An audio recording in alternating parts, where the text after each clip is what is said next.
Hey everyone, I'm using like a phone holder thing now, but I think it's still slightly moving a bit. I'm not going to touch it. This is my bag of makeup. Ta-da! It is quite small, as you can see. I don't really use fancy makeup. I don't put any foundation or concealer or anything like that on my eyes. I got my little one here who's just had his bottle.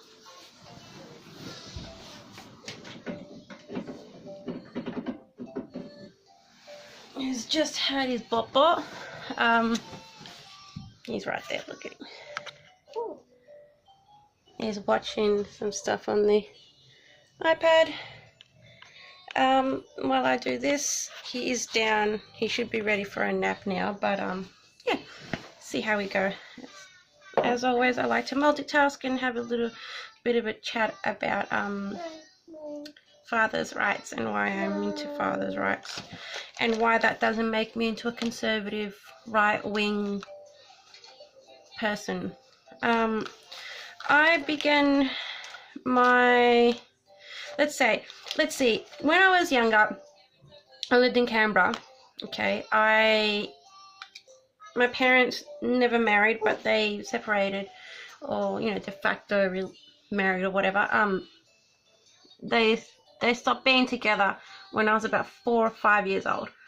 That meant that, can I do this while yeah, I can. Anyway, that meant that, you know,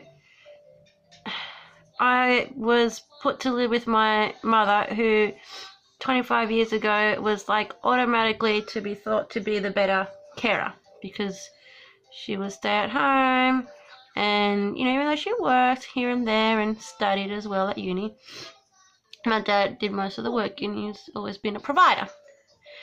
But the thing is, and I'll go back a little bit, my mum and dad used to fight like hell, like in front of us all the time. For that, I blame them both. But my mum was actually the really violent one. My little one's going, he's coming up here. My mum was really violent. She wasn't only just violent towards my dad, she was extremely violent towards me and my brother. You know, depending on what kind of violence she would do, it depended on the day. She would, you know, she would fill up the laundry sink in the backyard full of water, and while it was filling up, you know, I'd be running around the house crying and screaming because I knew what she was going to do, and she'd put my head under it and, you know, threaten to drown me. And while she would, you know, dunk my head in water, and for a while, and sometimes I think that's it, I'm dead, like I can't get up, she's going to drown me. You know, she used to do that to me a lot, and I would have been about 4 or 5 years old. She used to also, you know, turn up the stove and put my little hands on it if she thought we had taken something. You know, she always thought we'd take stuff, and maybe we did, but, you know, which is why we've always had a big thing about never, like, taking money off our parents. I know some kids, you know, like to go to their parents' wallets and take money off them. We do not do that, because my mum pretty much tortured us if we did that. So, my dad, the fights that my dad and her would have were pretty much over her violence towards us. One incident that I can sort of remember, and that my dad's only told me one bad thing about her, you know, that he doesn't like talking about it, but he's only mentioned it once, and it breaks his heart. But, and I do remember this, you know, he'd come home and my brother was like at daycare or something, because I never really settled into any daycare. My mum was sitting on the table quiet, and I wasn't to be seen. And my dad came home, and the first thing he said is he realized that I wasn't around. And my mum just started bursting out crying. At this point, my dad thought, I'm dead. Like, my mum's just gone too far now, and she's killed me, she's buried me somewhere. He was just started screaming at her and saying, where is she? What have you done? What have you done? What have you done? my dad started crying when he talks about this, and he was like, you know, he started shaking my mum, saying, what have you done? You know, what have you done? What have you done? My mum was just like crying and crying and crying. And then like I came, you know, out of a curtain. My mum had like hidden me behind a curtain, just long curtains. And I'd come out, and both my eyes were black, and I had my nose was broken.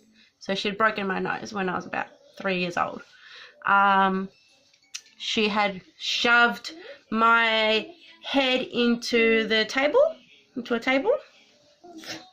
and I smashed my nose, and my eyes went black and broke my nose, and there was blood everywhere. And she just left me like that until my dad came home.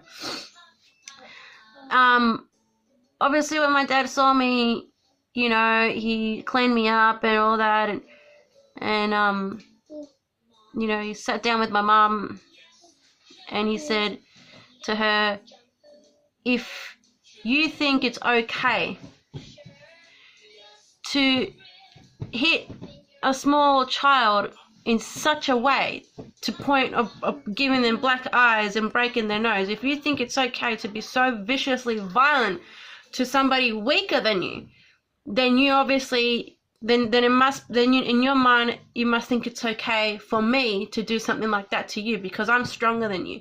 So my dad was talking my mum into telling my mum, you know, pretty much trying to tell her, I want to smash you for this, without saying I want to smash you for this, you know what I mean, for breaking our daughter's nose and giving her black eyes and stuff. You know, she was about, I think it was 2.5 or 3 or something like that. Wasn't even 3 years old yet. And even though my dad, you know, never hit my mum, never hit her,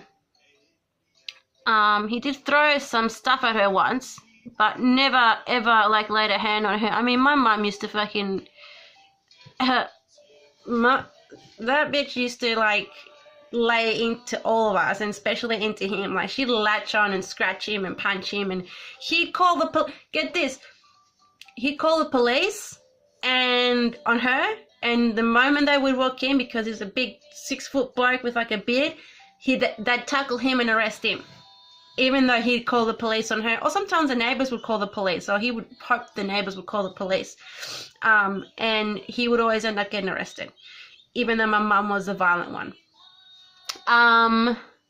So my mum did that to me, and my dad really wanted to, like, you know, it's not like he wanted revenge on her for what she did to me, but he wanted her to know what it felt like to be bullied like that, you know, and to be abused like that.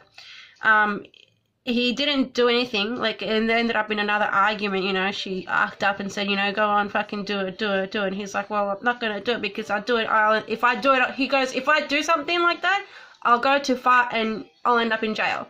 And then, you know, our kids will be worse off.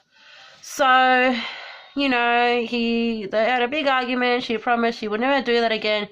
But the thing is, one of the things that my mum hated the most about me, because something that people need to understand, and I hope lawyers and judges, or kids of lawyers and judges, or professionals, or whatever, can hear this, you know. One thing you got to understand is, just because you're a woman and you give birth, or you're pregnant and you have a baby, doesn't automatically make you into a mother with motherly instincts and love your child, okay? It's not, you know, in most cases, it's not like that. In most cases, most women, when they do have a baby, it takes a while for them to actually feel that, you know, intense love for them, because, hey, they just met this person that was inside of them. Yeah, they married them inside of them, but they just met him. So they got to, you know, get that relationship going. Obviously, the instinct of looking after that child is there, like any, you know, sort of normal person would do, want to look after something small. And not break it or kill it or something, keep it alive.